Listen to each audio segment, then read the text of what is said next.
भागवत।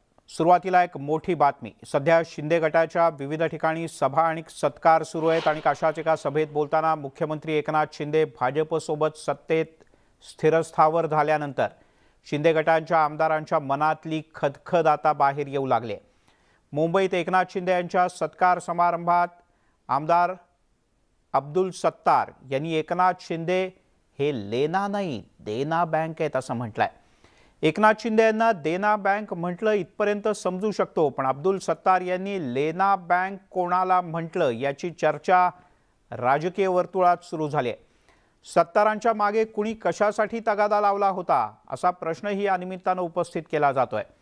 सत्तार यांच्या लेखी ती लेना बँक कोणती असा प्रश्न आता दबक्या आवाजात विचारला जाऊ लागलाय। प्रत्येक माणसाने आपल्या इमानदारीने सांगायला पाहिजे की पहिल्या लॉकडाऊन मध्ये किराणा किट आणि अन्नधान्य किती लोकांना वाटलं। आपण सर्वांनी हात उचलून बोलायला पाहिजे। त्यावेळेस आपल्याला कळलं का हे अन्नदाता हा देणारा माणूस देना बँक। मी आतापर्यंत लेना बँक बघितली, ही पहिली देना बँक आहे महाराष्ट्रामधली। कमी बोलणं आणि जास्त काम करणं। त्यामुळे अब्दुल सत्तार यांच्या या वक्तव्यानं अनेकांच्या भुवया उंचावल्या। अब्दुल सत्तार यांना लेना बँक नेमकं कोणाला म्हणायचं होतं याची चर्चा सध्या सुरू झाली। अर्थात त्यांचा अंगुली निर्देश सरकारमधल्या कोणा व्यक्तीकडे होता का शिवसेनेतल्या, याबद्दलही दबक्या आवाजात चर्चा सुरू झाली।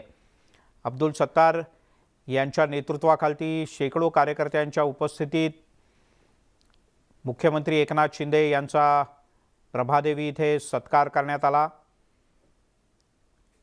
या सत्काराच्या कार्यक्रमात अनेक प्रमुख आमदारांनी म्हणजे शिंदे गटातल्या प्रमुख आमदारांनी बिनधास्तपणे आपली मतं मांडली।